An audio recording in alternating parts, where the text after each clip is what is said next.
Lorsque nous contemplons cette œuvre d'art aujourd'hui, nous ne pouvons être qu'émerveillés par son caractère extraordinaire et sa qualité exceptionnelle émanant sous l'éclairage.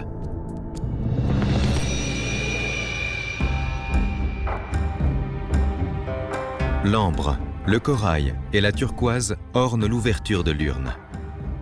Des motifs anciens de nuages de bon augure, provenant des régions centrales chinoises, côtoient les pierres précieuses au style tibétain, sublimant ainsi son aura majestueuse. La conception du rassemblement de 10 éléments puissants sur le corps de l'une symbolise le pouvoir mystérieux de la bonne fortune et de l'accomplissement. 5 plaques en ivoire sont disposées tout autour. Il s'agit d'un ouvrage spécialement personnalisé par l'empereur Tianlong, l'urne d'or. Grâce à cette conception pleine de sagesse de Tianlong, le système de réincarnation des Bouddhas vivants a perduré jusqu'à nos jours, se transmettant de génération en génération.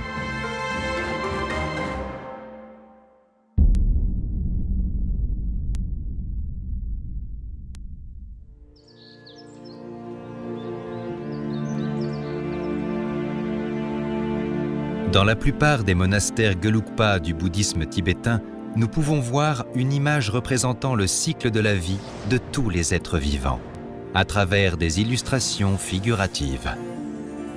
Cette image est un symbole de la façon dont le bouddhisme voit la vie et l'existence humaine. La roue de l'existence karmique a autrefois clarifié cette perception de la réincarnation. Cependant, la réincarnation des Bouddhas vivants s'est éloignée du concept des 6 destinées en se basant sur la théorie des 3 corps du Bouddha.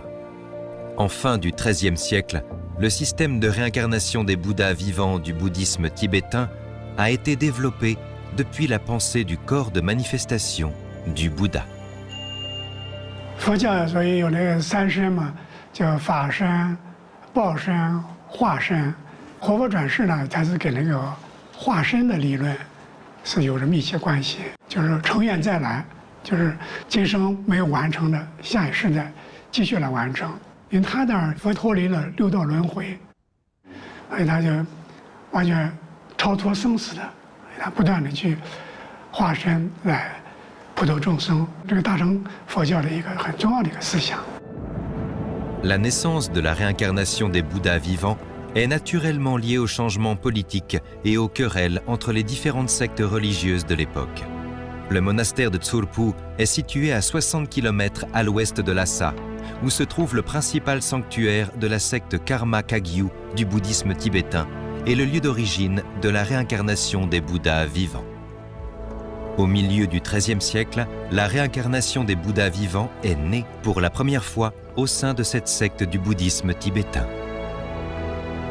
Le système de réincarnation des Bouddhas vivants, par rapport à d'autres modes de transmission bouddhiste, démontre des avantages spécifiques. 当时在噶玛噶举派开始执行活佛转世制度之后呢，它有它自己的这个优势，就是它从宗教上来说，它保证了教派的团结统一。政治方面呢，它形成强而有力的一个首领式的人物呢，也容易和地方政治势力进行结合。经济方面呢，它也能够保证这个寺院集团的经济的一个完整和统一，所以它的好处就要相对于过去的师徒传承啊，还有家族传承啊，它是有优势的。À partir du XIIIe siècle, les autres sectes ont commencé à l'imiter, ce qui a progressivement abouti à la formation du système de réincarnation des Bouddhas vivants dans l'ensemble du bouddhisme tibétain. Bien que la réincarnation des Bouddhas vivants ait été initiée par la secte Karma Kagyu, c'est la secte Gelugpa qui l'a véritablement promue et développée.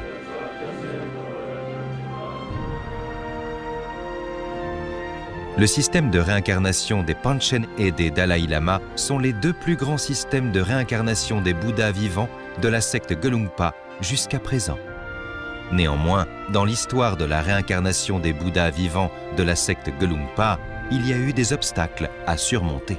Suite au décès du 4e Dalai Lama, la secte Gelugpa risquait l'interruption de son système de réincarnation, oppressé par le régime de Karma Tengyong Wangpo de la secte Karma Kagyu.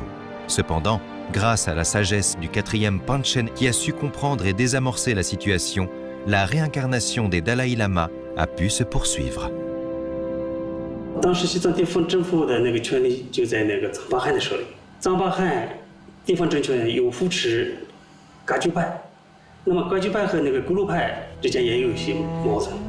藏巴汗趁这个机会，就是把咕噜派的主司对周公嗣施加各种的压力，甚至就是他下命令，就是不准寻访40达赖转世灵童。 Selon les archives historiques, le 4e Panchen avait non seulement une grande expertise dans le domaine religieux, mais également en médecine. Pendant la crise pour la secte Gelugpa, il a guéri la maladie de Karma Tengyong Wangpo, le chef du gouvernement local tibétain, ce qui a ensuite apporté un tournant décisif pour la secte Gelugpa.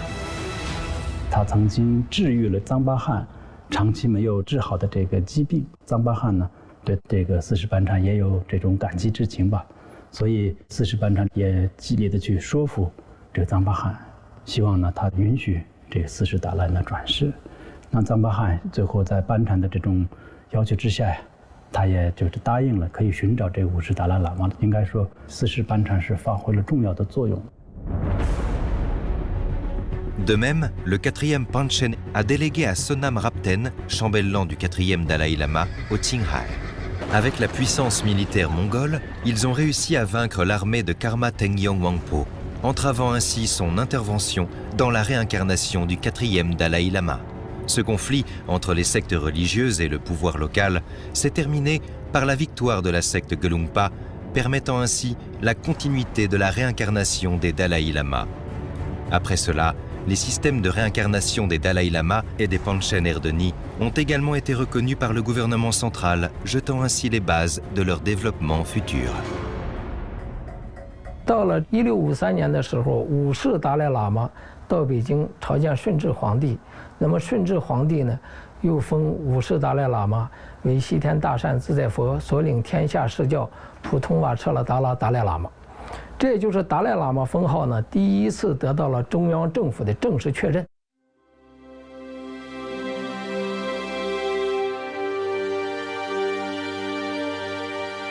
En 1713, durant la 52e année du règne de Kangxi de la dynastie des Qing, des ministres envoyés par l'empereur Kangxi au monastère de Tashilhunpo pour conférer au 5e Panchen Lobsang Yeshe le titre de Panchen Erdeni, en lui accordant un sceau en or et une charte en or. Dès lors, Panchen Erdeni est devenu le nom officiel du système de réincarnation des Panchen. Par la suite, la réincarnation des Dalai Lama et des Panchen Erdeni devait être approuvée et confirmée par le gouvernement central, ce qui a créé une institution historique. 达赖喇嘛转世系统和班禅尔德尼转世系统呢，都是经过中央政府册封，那么得到确认的。只有经过中央政府的册封呢，它才有法理意义，它才有合法性。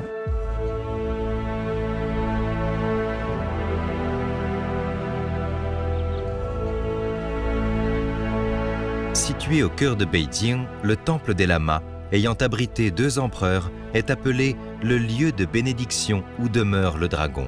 Ces édifices, aux toits de tuiles jaunes et aux murs rouges, respectent les mêmes principes architecturaux que la cité interdite. Son agencement démontre une coexistence, une interaction et une fusion entre les Han et les Tibétains. De la 9e année à la 15e année du règne de Qianlong, le temple des lamas a été rénové et agrandi, devenant ainsi le centre de gestion des affaires religieuses du bouddhisme tibétain du gouvernement des Qing. 雍和宫呢，当时这是中央政府联系西藏地方的一个政治纽带。那么它通过雍和宫的这些高僧往来，那么把中央政府的旨意呢传达给西藏地方。第二个方面呢，就是它起到了联系蒙藏等各民族和中原民族呢进行交往交流的一个文化纽带的作用。通过雍和宫呢，把这个蒙古族、藏族的文化、满族的文化，还有其他民族的文化呢，连接在一起。En 1792, durant la 57e année du règne de Qianlong des Qing, l'empereur Qianlong a établi le système de tirage au sort à l'aide d'une urne d'or pour réglementer la réincarnation des Bouddhas vivants du bouddhisme tibétain. Cela a consolidé l'autorité absolue du gouvernement central dans la reconnaissance finale de ces réincarnations. Aujourd'hui, dans le temple des lamas à Beijing, se dresse toujours le pavillon Hubei érigé pendant l'époque de Qianlong. Le discours sur les lamas, rédigé personnellement par l'empereur Qianlong, y est toujours clairement visible, sculpté en 4 langues, chinois, tibétain, mongol et mandchou. Il a établi un tout nouveau système de gestion pour la réincarnation des Bouddhas vivants. Je vais maintenant fabriquer une urne d'or et la faire parvenir au Xizang pour déterminer la réincarnation du prochain Bouddha vivant. Chaque candidat pourra y insérer son nom et le sort décidera ensuite. Bien que cette méthode n'élimine pas tous les problèmes, elle me semble plus équitable que la précédente qui reposait sur le choix d'une seule personne. Le discours sur les lamas, gravé sur la stèle du temple des lamas, est également cité dans des ouvrages tels que les véritables documents des Qing, l'anthologie faite par l'empereur Qianlong et les annales historiques du Xizang. Cela témoigne de l'importance de la politique de Qianlong dans l'administration des régions tibétaines.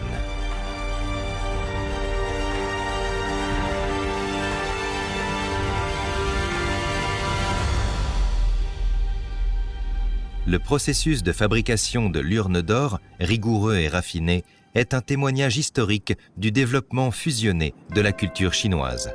Le 1er juillet de la 57e année du règne de Qianlong, le service de fabrication du bureau de la maison impériale du palais impérial reçut une ancienne urne coulée en bronze et dorée, accompagnée d'un édit impérial. Selon le modèle de l'ancienne urne, dessinez un prototype d'urne plus grand. Ne mettez pas de motif de pétales de lotus sur le pied. Son goulot doit être aussi grand que son corps. Rajoutez les motifs de nuages de bon augure. Qianlong attachait une telle importance à l'urne d'or qu'il l'a conçue lui-même. Finalement, l'empereur Qianlong a remplacé les pierres précieuses en couleur par des matériaux appropriés tibétains tels que le turquoise, l'ambre, le corail et la lazurite. Les motifs de nuages de bon augure provenant de la région centrale se marient harmonieusement avec les pierres tibétaines, fusionnant ainsi les caractéristiques culturelles des différentes ethnies et reflétant l'esthétique impériale de la dynastie des Qing.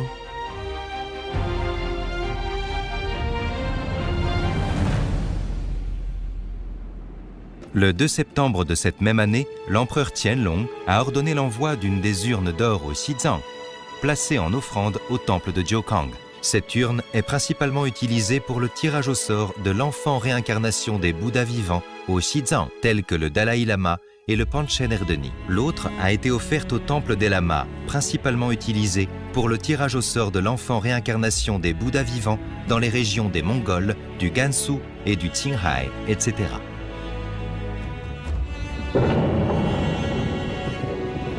L'identification de l'enfant réincarnation par le tirage au sort dans l'urne d'or, mise en place par l'empereur Qianlong, a permis de réglementer légalement la reconnaissance de l'enfant réincarnation, renforçant ainsi l'autorité du gouvernement central et gagnant la confiance des fidèles. C'est grâce à cette conception intelligente de Qianlong que le système a perduré jusqu'à aujourd'hui dans le bouddhisme tibétain. Cependant, l'instauration définitive de ce système s'est effectuée au cours d'un long processus historique. Cette évolution a commencé à la fin du XVIIIe siècle lors de l'invasion du Xizang par les Gurkhas. À Beijing, le temple jaune de l'Ouest, sous le rayonnement du soleil, règne une atmosphère de tranquillité et de sérénité, révélant partout la délicatesse et l'élégance d'un jardin impérial. En hiver de l'année 1780, le 6e Panchen Erdeni est décédé ici à cause de la variole. Après le décès du 6e Panchen Erdeni, l'empereur Qianlong, plein de tristesse, a suspendu ses audiences impériales pour montrer son deuil et a ordonné la construction d'un stupa au temple jaune de l'Ouest, nommé la pagode Qingjing Huacheng. Ce terme est un concept bouddhiste avec une signification profonde. Comme écrit dans le verset sur le trésor d'Abhidharma, s'éloigner de toutes les mauvaises actions et des tourments, d'où le nom de Qingjing. Après le décès du 6e Panchen Erdeni, le monastère de Tashilhunpo n'a pas pu trouver la tranquillité, mais a été pillé et dévasté en raison de l'invasion des Gurkhas. 60班禅进京朝觐，乾隆皇帝赏给了大量的金银财宝。60班禅圆寂以后呢，这些东西带到了西藏，班禅的哥哥叫中巴糊涂各督，他是60班禅大管家，这些东西他基本上自己掌握了。那另外一个同门的兄弟，噶举派红帽系的十世活佛叫缺珠嘉措，分文没给。为什么没给呢？因为他教派不同，他就气愤不过，所以在1785年，差不多这个时候呢，他逃到了库尔喀，而且也怂恿库尔喀来侵犯西藏。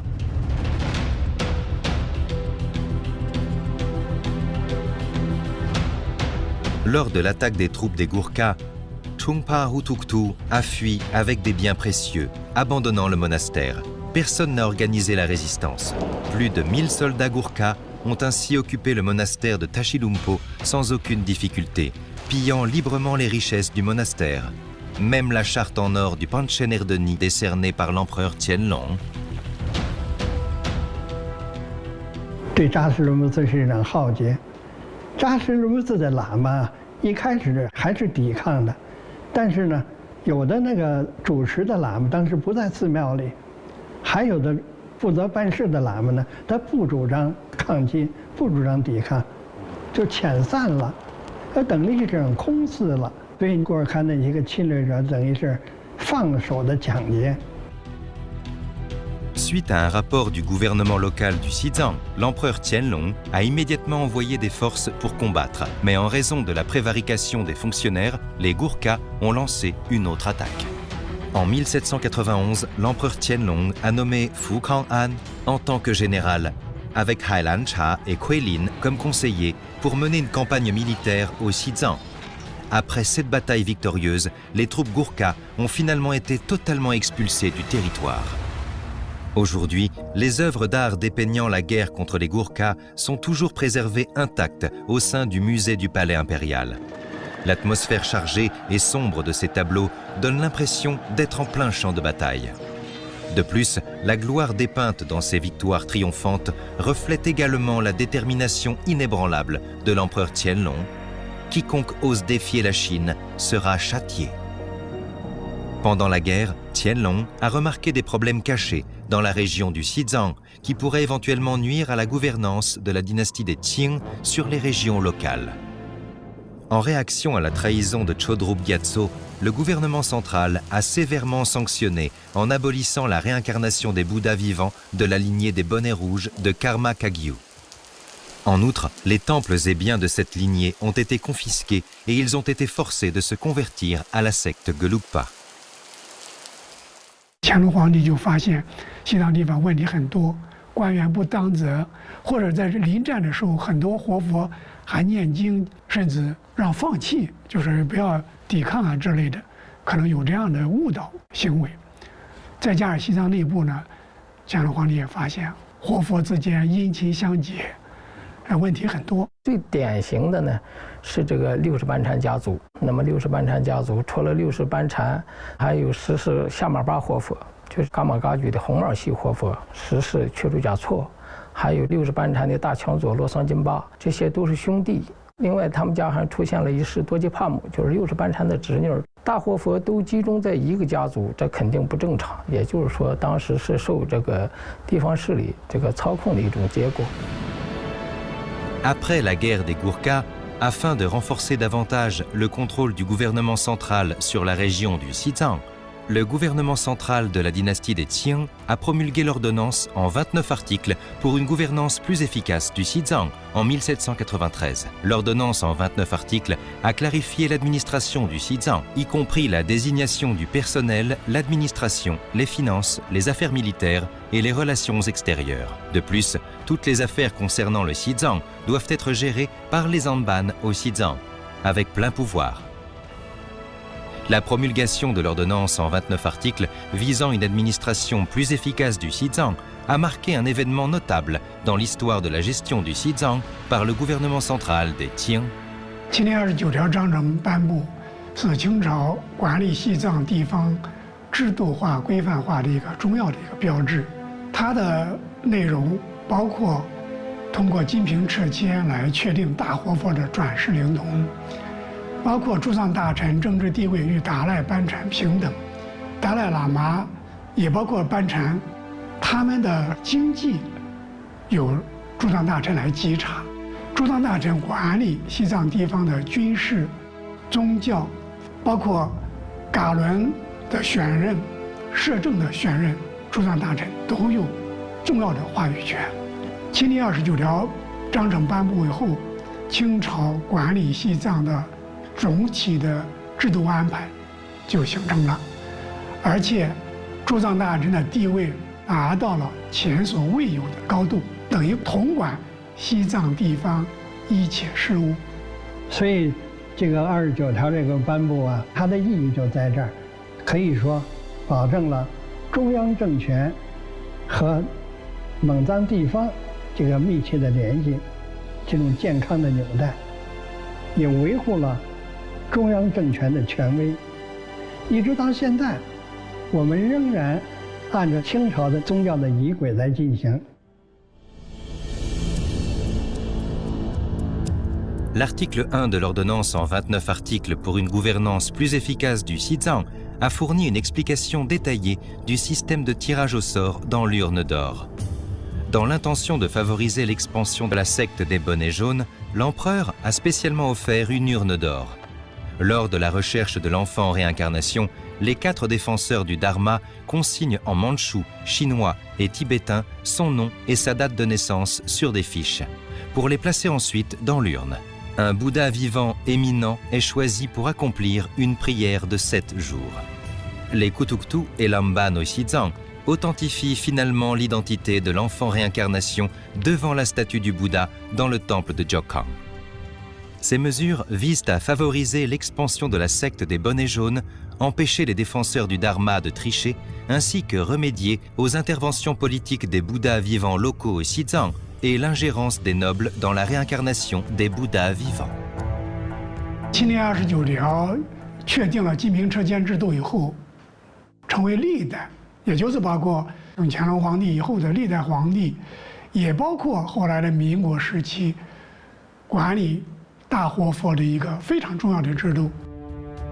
Après avoir promu ces règlements, le gouvernement local du Xizang, dirigé par le 8e Dalai Lama, Jamhel Gyatso, a traduit la charte et les documents en tibétain. Ces textes juridiques, considérés comme les plus importants, ont été utilisés sur tous les territoires tibétains. Ces documents ont été appelés « Actes de l'année du buffle », car les événements ont eu lieu l'année buffle. En même temps, le 8e Dalai Lama a proclamé à travers tout le Xizang ce document détaillant spécifiquement les procédures concrètes du tirage au sort dans l'urne d'or. Suite à la mise en place du système de tirage au sort dans l'urne d'or, le gouvernement central des Qing l'a inscrit dans des textes juridiques. Le tirage au sort dans l'urne d'or est ainsi devenu une tradition historiquement établie pour le gouvernement central des Qing dans la gestion des affaires de réincarnation des Bouddhas vivants. 那么，这种公正的进行，对于宗教事业的健康发展有很大的益处，因为不再被人为的操纵了。所以29条这个颁布啊，这金瓶撤迁来讲，就是保证金瓶撤迁，保证这个顺利进行，维护了宗教的健康发展，也维护了那个 Depuis la mise en œuvre du système de tirage au sort dans l'urne d'or, de nombreux grands Bouddhas vivants ont été élus par cette méthode. 从1792年到清末，在西藏呢有39个活佛转世世系是确定为布图克图以上级的。按照这个规定呢，是要进行金瓶撤迁来认定他们的转世灵童。那么在这一段历史时间里头，这39个活佛转世世系一共认定了91位转世灵童，其中有76位是经过金瓶撤迁认定的。那么其他的15位呢，是经过中央政府特批。 就是免于金瓶撤迁认定的，这个特批权呢，也在于中央政府。就是说，如果你想请求免于撤迁，那么也得报经中央政府批准。也有的个别的活佛是免于撤迁的，但是他必须要经过中央政府的批准。是否免于撤迁，最高权在中央。 Le système de réincarnation des Bouddhas vivants s'est perpétué jusqu'à aujourd'hui, sans interruption. Même dans des périodes tumultueuses, la réincarnation des Bouddhas vivants se poursuivait conformément aux institutions historiques et aux rituels religieux. Le 1er décembre 1937, après le décès du 9e Panchen Erdeni, une quête pour trouver son enfant réincarnation a débuté. En 1941, le bureau chargé de cette recherche a retrouvé l'enfant nommé Gombo Sedan dans le district de Xunhua du Qinghai.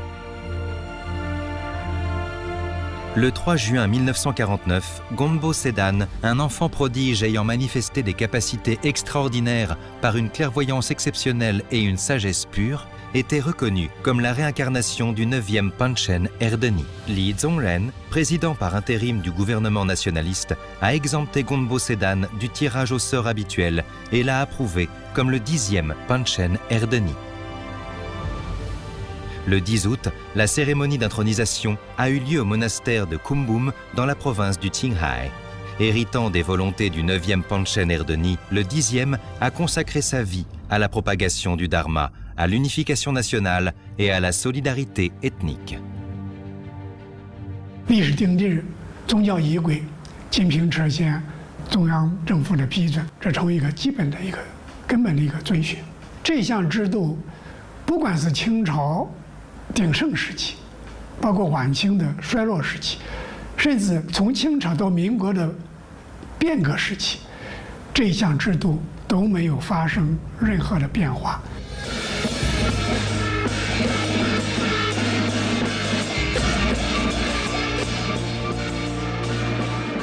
En 1951, avec la libération pacifique du Xizang, la Chine nouvelle a également respecté et préservé les institutions historiques et rituels religieux de la réincarnation des Bouddhas vivants. Le premier tirage au sort dans l'urne d'or, après la fondation de la République populaire de Chine, a eu lieu après le décès du 10e Panchen Erdeni. Le 28 janvier 1989, le 10e Panchen Erdeni est décédé à Deching Kelsang Phodrang du monastère de Tashilumpo à Shigatse. La même année, le Conseil des affaires d'État a officiellement créé un groupe dirigeant de recherche pour trouver l'enfant réincarnation du Panchen Erdeni. Ce groupe a mené ses activités strictement conformément aux rituels religieux et aux institutions historiques. D'abord, par des prières et des divinations, ils ont identifié le lieu et l'année de naissance de l'enfant incarnation. Puis, ont procédé à des enquêtes secrètes et à l'identification des dépouilles. Après 6 années de recherche minutieuse, 3 candidats ont finalement été trouvés. Le 29 novembre 1995, le 8e jour du 10e mois de l'année du cochon, selon le calendrier tibétain, était un jour propice pour le bouddhisme tibétain. Selon les rites bouddhistes, la solennelle cérémonie de tirage au sort par l'urne d'or pour déterminer la réincarnation du 10e Panchen Erdeni a eu lieu devant la statue du Bouddha Sakyamuni au temple de Jongkang à Lhasa.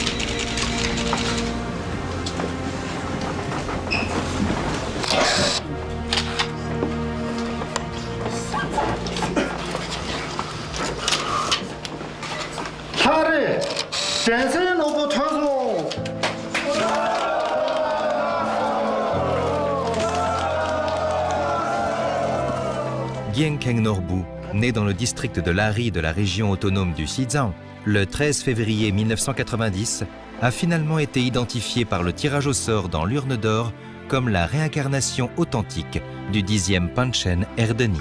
Il a pris le nom religieux de Jesun Lobsang Kamba Lunzub Kokigyabo Basangbo. 西藏自治区人民政府国务院特准经金平车前认定的西藏自治区嘉利县坚赞诺布第10世班禅额尔德尼转世灵童，继任为第11世班禅额尔德尼。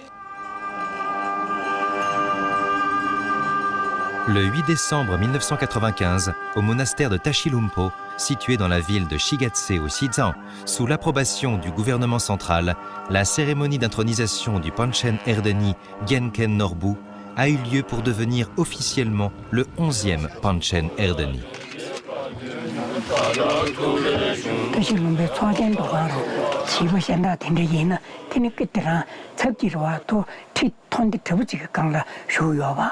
쇼도 되네 쇼야 토안에 마 근도 되네 내가 다티요래 동다 나요래 동다 대기를 되네 마 최송을 봐 최송도 잠바때 배민스베다 대바띵네 지 구역이 다 공기 원자를 체베 되네 송조 되네 난 송스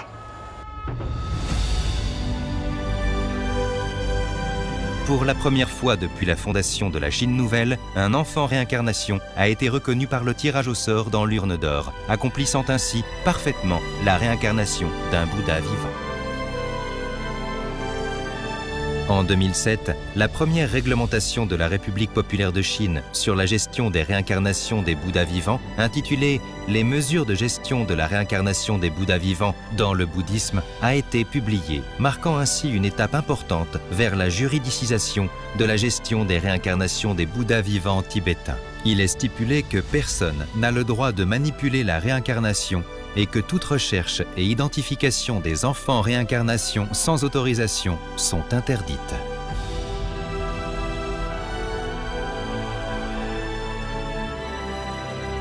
En 2007年9月1号颁布的藏传佛教活佛转世管理办法，实际上是在新的历史时期对旧制度的变革发展，也是适应时代发展要求，也同时 为了藏传佛教活佛转世的健康发展，这个制度的健康发展而颁布的。那么这个活佛转世管理办法呢，是标志着我们改革开放新时期呢，就是活佛转世管理呢进入了一个法治化和规范化的这个阶段。一个是活佛转世应该遵循哪些原则，就是遵循的原则是什么；第二个，活佛转世应该具备的条件是什么。 那么第三个方面呢，就是活佛转世的这个申请报批手续，应该是哪些手续？ Les mesures de gestion de la réincarnation des Bouddhas vivants dans le bouddhisme tibétain stipulent clairement que pour les Bouddhas vivants qui sont historiquement désignés par le tirage au sort dans l'urne d'or, son enfant réincarnation doit également être désigné par ce même système. Les demandes d'exemption du tirage au sort dans l'urne d'or doivent être soumises au Bureau national des affaires religieuses par les départements provinciaux ou régionaux des affaires religieuses pour approbation. En cas d'impact particulièrement important, elles doivent être soumises à l'approbation du Conseil des affaires d'État. Le système de la réincarnation des Bouddhas vivants du bouddhisme tibétain a été préservé jusqu'à présent sous l'administration du gouvernement central, permettant son développement normal.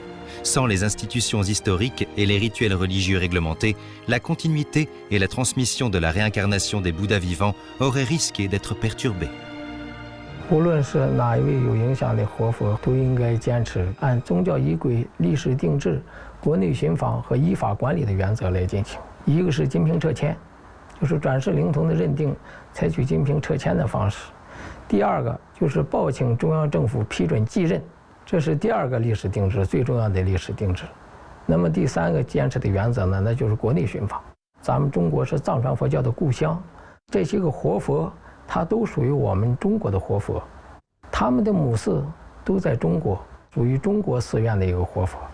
那么你的转世活动必然要在中国来进行。另外就是要坚持依法管理，你任何宗教事务，它都是国家管理事务的一部分，都必须采取依法管理的方式来进行。历史定制、宗教仪轨、今明撤监，中央政府的批准。当然，我们现在还要特别强调的就是国内巡访，这些制度是针对所有活佛，甚至所有大的活佛的。Le système de réincarnation des Bouddhas en tant que méthode unique de transmission du bouddhisme tibétain joue un rôle crucial dans la continuité et la préservation de l'ensemble du bouddhisme tibétain. Ce n'est que lorsqu'il est combiné avec le développement social et l'évolution de l'époque que ce système peut rayonner d'une nouvelle lumière.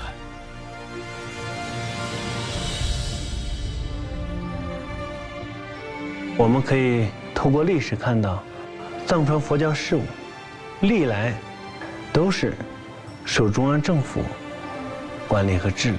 活佛转世制度，它既是服务于宗教，它更是服务于社会的，所以必须要符合社会的发展进步的需求。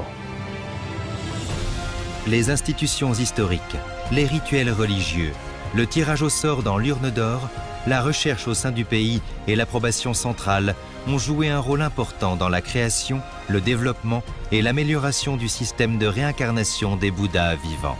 Ayant vu le jour avec le soutien du gouvernement de la dynastie des Yuan, il s'est développé sous les dynasties des Ming et des Qing et a été perfectionné grâce à l'instauration du système de tirage au sort dans l'urne d'or à l'époque de Qianlong de la dynastie des Qing. Le Code national participe à cette gestion. Après la fondation de la Chine nouvelle, les institutions historiques et les rituels religieux de la réincarnation des Bouddhas vivants du bouddhisme tibétain ont été respectés et préservés. Dans la nouvelle ère, le système de réincarnation des Bouddhas vivants du bouddhisme tibétain continuera à jouer un rôle important dans la transmission et le développement du bouddhisme tibétain, en traçant de nouveaux chapitres dans l'adaptation du bouddhisme tibétain à la société socialiste.